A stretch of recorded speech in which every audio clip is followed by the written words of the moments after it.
प्रेम से बोलिए जितवाहन भगवान की जय, जितिया माई की जय। तो जितिया व्रत के आप सभी को दीदी बहुत बहुत शुभकामनाएं, ढेर सारी बधाइयाँ। तो मैं जितिया व्रत की कथा सुनाने जा रही हूँ। इस कथा को पूरा सुनिए और रहस्य जानिए। आधी नहीं, आधी सुनने में जितवाहन भगवान का अपमानित होती है और पूरा सुनने में जितवाहन भगवान दया करते हैं, पुत्र की लंबा आयु कर देते हैं, घर में अंधन की वृद्धि होती है। प्रेम से बोलिए जितवाहन भगवान की जय। एक राजा थे और एक रानी थी। तो दीदी राजा साहब के ब्याह का 7 वर्ष हो चुका था, लेकिन एक भी संतान नहीं हुआ। तो राजा साहब को लगा कि मेरा संतान नहीं हो रहा है, वैद्य जी से इलाज करवा रहे हैं, इतना दवाइयाँ करवाए फिर भी संतान नहीं हुआ, तो ऐसा करते हैं कि दूसरा ब्याह कर लेते हैं। रानी बोली कि देखिए राजा साहब, इतना बड़ा राज है, इतना धन संपत्ति है, तो क्या होगा, आप दूसरा ब्याह कर लीजिए। राजा साहब को भी अच्छा लगा ये अनुमति, तो दूसरा ब्याह के लिए सोच लिए और दूसरा ब्याह कर लिए। जब दूसरा ब्याह कर लिए तो दूसरी रानी हो गई। तो दीदी पहले एक रानी थी तो मान सम्मान तो अच्छा था बड़ी रानी का, लेकिन जब दूसरा रानी आ गई राजा को, तो राजा साहब तो ज्यादा प्यार देने लगे छोटी रानी को, बड़ी रानी का मान सम्मान कम गया। तो बड़ी रानी को जलस होने लगा कि राजा निर्दयी हैं, मेरे कमरे में तो कभी कभी आते हैं और छोटी रानी के कमरे में प्रतिदिन जाते हैं। अब राजा साहब तो पूरे खुलकर मुझसे बात भी नहीं करते हैं, जलस होने लगा। धीरे धीरे धीरे धीरे कुछ ही दिन बीता तो छोटी रानी जो थी वो पुजारी थी, भगवान की भक्ति थी, और कुछ ही दिन हुआ तो राजा से इतना घुल मिल गई, राजा इतना प्यार करने लगे, इतना प्यार करने लगे कि बड़ी रानी को बिल्कुल भूल गए। अब बड़ी रानी के लिए थोड़ा सा भी वक्त नहीं निकलता था। बड़ी रानी के पास में ईर्ष्या हो गया, जलस हो गया। अब लगने लगा कि छोटी रानी को मैं कब राजमहल से निकलवा दूं। धीरे धीरे समय बीतने लगा।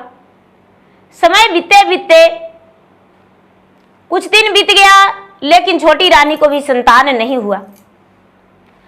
2 वर्ष, 3 वर्ष, 4 वर्ष, 5 वर्ष हो गया, लेकिन छोटी रानी को संतान नहीं हुआ। उनके घर में एक नौकरानी थी, वो बड़ी अच्छी थी, वो जीवित पुत्री का व्रत करती थी। तो राजमहल में राजा से जाके बोली, राज दरबार में, कि राजा साहब हम 3 दिन आपके घर ड्यूटी नहीं आएंगे। राजा साहब कहते हैं कि क्यों, कहीं जाना है? राजा साहब मुझे जाना तो नहीं है, लेकिन हम व्रत करेंगे, 3 रात्रिये व्रत होती है जीवित पुत्री का व्रत, और मुझे 3 पुत्र है, उसके लिए, उसके लंबे आयु के लिए हम व्रत रखेंगे। ये बात सुनकर राजा बोले कि उससे क्या होता है? बेचारी नौकरानी बोली कि हे राजन, जिनका पुत्र होता है वो भी व्रत करते हैं, और जिनका नहीं होता है वो भी व्रत करते हैं, इसीलिए मैं अपने पुत्र के लंबे आयु के लिए, पुत्र की रक्षा के लिए वो व्रत रखते हैं। ऐसा बात सुनकर राजा कहते हैं छोटी रानी और बड़ी रानी से कि हे रानी, आप जीवित पुत्री का व्रत रखिए और विधि नियम के अनुसार पूजन कीजिए। हो सकता है जितवाहन भगवान का कृपा से आप दोनों का गोद भर जाए। छोटी रानी कहती है कि स्वामीनाथ, हम इस व्रत को अवश्य रखेंगे और विधि के अनुसार इस व्रत को हम पूर्ण करेंगे। बड़ी रानी कहती है कि नहीं, हम व्रत नहीं रख सकते हैं। व्रत रखने से क्या होगा, हम व्रत को नहीं मानते हैं। छोटी रानी जो थी नौकरानी के साथ गंगा स्नान गई और गंगा स्नान जाके प्रेम पूर्वक गंगा जी के घाट पे पूजन की। अष्टमी के दिन अपने नौकरानी के साथ गई और कुश का आकृति बनाई और वहां पूजा की। उसमें कच्चे धागे बांधी, रोड़ी लगाई और सूते चढ़ाई, बच्चे के लिए डारे था वो चढ़ाई, चढ़ाकर और पूजन की। माता जगत जननी के भी पूजा की और भगवान से आंचल फैला के और बोली कि हे जितवान भगवान, मैं आश्रय में हूं कि आप मुझे संतान देंगे और बड़ी लालसा से मैं व्रत किया हूं। हे भगवान, मेरा गोद भर दो, एक ही पुत्र दो लेकिन मुझे गोद भर दो, बांझन का नाम छूट जाएगा। बेचारी बड़ी लगन से व्रत को रखी। धीरे धीरे समय बीतने पर छोटी रानी गर्भवती रह गई। धीरे धीरे धीरे धीरे 9वां महीना पूरा हो गया और 9वां महीना बीत जाने के बाद रानी का ओद्र से एक पुत्र जन्म लिया। जब पुत्र जन्म लिया तो राजा के घर में बधाइयां बजने लगा। पूरा खुशियां ही खुशियां, फूलों का बारिश होने लगा। लेकिन बड़ी रानी जल भूंज के आधी हो गई। उसे तो जैसे लग रहा था कि मातम छा गया, उसका जीवन में कोई गलत हो गया है। उसे तो समझ में नहीं आ रहा था कि मैं क्या करूं। धीरे धीरे वो बच्चा पलने बढ़ने लगा। बार बार मन में लगातार सोच रही थी बड़ी रानी कि मैं इस बच्चे को कैसे मारूं। बहुत कोशिश की लेकिन वो बच्चे का कुछ नहीं हुआ। छोटी रानी व्रत करते रह गई। और जब भी आश्विन मास जीवित पुत्री का व्रत का दिन आता था तो वो बेचारी बड़ी लगन से व्रत करती थी। धीरे धीरे समय बीतने लगा और छोटी रानी का फिर से एक पुत्र जन्म ले लिया। जुड़वा पुत्र, जो 2 पुत्र हो गया। जब 2 पुत्र हो गया तो बेचारी रानी अपना दोनों पुत्र से बड़ी प्यार करने लगी। धीरे धीरे धीरे धीरे दोनों बच्चा बड़ा होने लगा। जब बड़ा होने लगा तो दोनों बच्चा के छोड़कर अपने सौतन पे छोटी रानी चली गई जीवित पुत्री का व्रत के लिए स्नान करने गंगा जी में। जब गंगा जी में स्नान करने गई छोटी रानी तो बेचारी पूजा कर रही, स्नान की सप्तमी के दिन। सप्तमी के दिन स्नान की और स्नान करके आ गई। बड़ी रानी जो थी बड़े प्यार से अपने सबत के बेटे को स्नान घर में ही करवा दी और उसे बड़े प्यार से उसे कपड़ा पहनाई, उसके बालों में तेल लगाई, हाथ पांव में तेल लगाई, भोजन दी। छोटी रानी को लगा कि चलो मेरा सबत को अब मेरे पुत्रों पे प्यार उमड़ने लगा है, मेरे बच्चे को अब प्यार करने लगे हैं। हम जब स्नान करने गए तो मेरे बच्चे से इतना प्यार किए। अष्टमी के दिन बेचारी फिर से चली गई गंगा स्नान और जब गंगा स्नान गई तो बेचारी पूजा पाठ करके गंगा के घाट पे और जीतवाहन भगवान का कथा सुनने लगी। वहां बहुत सारे महिलाएं बैठे हुए थे और वहां पर कुछ लोग कथा सुना रहे थे तो एक पर एक कथा कहानी वहां निकल रहा था और कथा सुनते सुनते देर हो गया। तब तक यहां बड़ी रानी ने क्या किया कि दोनों पुत्र को पांव हाथ बांध के और गर्दन काट के और रानी जहां सोती थी छोटी रानी, उसके पलंग पे सुला के और चादर उड़ा दी। जब चादर उड़ा दी तो बेचारी रात्रि में आई और रात्रि में आकर शाम के समय के बाद आई कथा कहानी सुन के, और भूखी प्यासी थी, चुपचाप जमीन पे लेट गई। चुपचाप जमीन पे लेट गई और लेटकर पूरी रात बिता ली। उसे एक बार भी ध्यान नहीं रहा कि मेरा बच्चा खाया है नहीं खाया है, मेरा बच्चा कैसा है। बस वो उपवास थी और भगवान को ध्यान में थी। बालक को नजर उठाकर नहीं देखी और एक बार भी नहीं बोली। राजा जो थे, राजा उस दिन घर पे नहीं थे, कहीं दूसरे जगह चले गए थे। और रानी, बिल्कुल बड़ी रानी अकेली थी। सुबह होने पर प्रातः काल छोटी रानी उठी और उठकर फिर से नदी चली गई और नदी जाकर पूजा पाठ करके और व्रत तोड़ने को लिए सोची। तो कुछ लोग कहते हैं कि बहन, जीवित पुत्री का व्रत में 3 दिन कथा सुनना चाहिए, तो क्या आज आप बिना कथा सुने हुए भोजन कर लेंगे? आप पहले कथा सुन लीजिए। तो छोटी रानी कहती है कि मेरा मन बड़ा बेचैन लग रहा है, मेरा मन तो लग रहा है कि मैं कब घर जाऊं। सारे लोग कहते हैं कि क्या राजा साहब याद कर रहे हैं? नहीं, मैं रात्रि में तो शाम के समय रात्रि हो गया था तो घर गया, अपने बच्चे को मुंह नहीं देखा।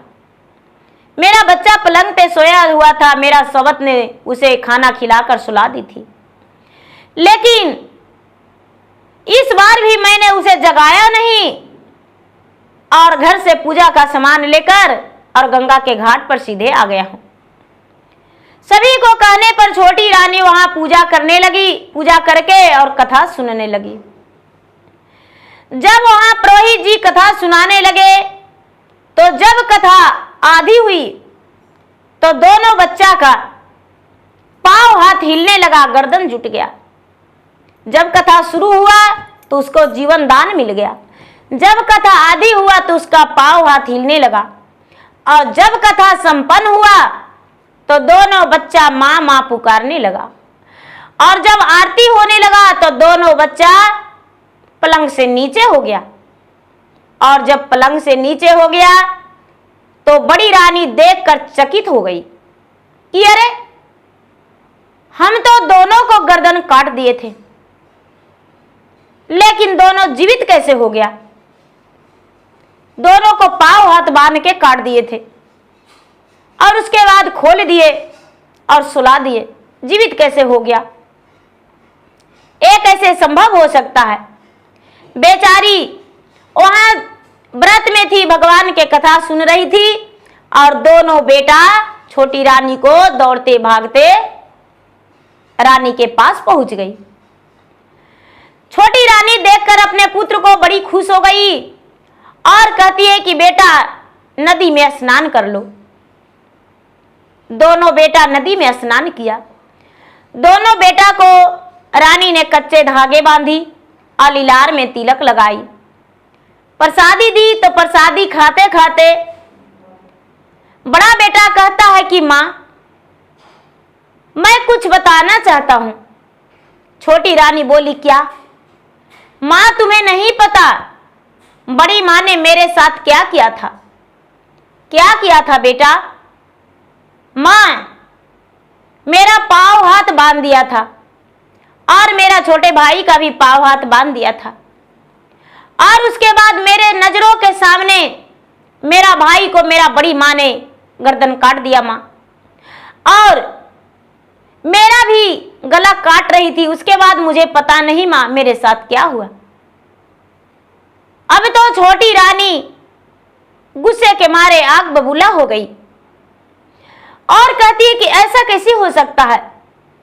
सारी लोग वहां पर जितना बैठे थे कहते हैं, बहन शुक्र मनाओ, धन्यवाद करो भगवान जितवाहन का।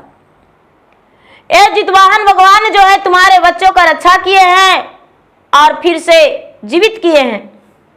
बहन, उसे कुछ मत कहो, भगवान के ध्यान लगाओ, उसका सजा तो उसे ही मिलेगा। तू क्यों चिंता करती हो, भगवान उसे सजा देंगे। ठीक है बहन, हम कुछ नहीं बोलेंगे, अपना पुत्र को दोनों को लेकर ले जाना और पुत्रों के साथ बैठना भोजन के लिए। बोले ठीक है। जो छोटी रानी थी हंसते बिहंसते गंगा के घाट से आई और गंगा के घाट से आकर और घर में बैठी, पूजा पाठ करके घर में आई, बैठी, दासी से कहती है नौकरानी से कि भोजन लाओ। नौकरानी ले जाकर भोजन दी, सबको, चिलो को, सियारिन को, सबको जगा के भोजन दी और उसके बाद भोजन की। दूध से पालन करके जब भोजन की, भोजन करने के बाद दोनों बच्चे को गोद में लेकर बैठी तो बड़ी रानी जाके हाथ जोड़ के कहती है कि बहन मुझे क्षमा कर दो, आखिर तूने क्या कौन सा व्रत की हो जो तुम्हें संतान भी हो गया और तुम्हारा पुत्र मरता नहीं है, आखिर क्या बात है। तुम्हारा पुत्रों को मैंने कई बार मारा, मैंने जहर तक पिला दिया, लेकिन तुम्हारा पुत्र नहीं मरा। मैं तुम्हारे बच्चों को 2 खंड कर दिया, उसके बाद भी नहीं मरा। मैं तुम्हारे बच्चों के साथ बहुत अन्याय किया, लेकिन नहीं मरा। छोटी रानी कहती है कि दीदी बच्चा मारने से नहीं मरता है, आप मार देंगे तो क्या मेरा पुत्र मर जाएगा। जब मैं भगवान को कुछ नहीं बिगाड़ा हूं तो भगवान मेरे पुत्र को कैसे मार सकते हैं। दीदी मैंने जीवित पुत्री का व्रत किया हूं और मैं कई वर्षों से करते आ रहा हूं। जब मेरा संतान नहीं था तब भी व्रत किए थे, जब मेरा संतान ओद्र में था तब भी व्रत किए, और जब मेरा संतान खेल रहा है तब भी व्रत कर रही हूं। इसीलिए मेरा पुत्र का कुछ नहीं हो सकता है। जब मेरा पुत्र का कुछ भी हो जाएगा तो कोई भी मां व्रत नहीं रखेगी अपने पुत्र के लंबे आयु के लिए। इसीलिए दीदी मेरा पुत्र को मारने का कोशिश मत करना। बड़ी रानी कहती है कि बहन हम भी व्रत करेंगे, हम भी व्रत करेंगे, हमें भी बताओ। छोटी रानी बोली कि ठीक है दीदी आप भी व्रत कीजिए। अच्छा है। बड़ी रानी व्रत करने लगी, कई वर्षों व्रत की, लेकिन भगवान उसे एक संतान भी नहीं दिए। ओ सदा के लिए बांझन थी, बांझन ही रह गई, क्योंकि दूसरों को पुत्र को देखकर जलस हुआ उसे, और दूसरे को पुत्र को कई बार प्राण लेने की कोशिश की, प्राण भी ली।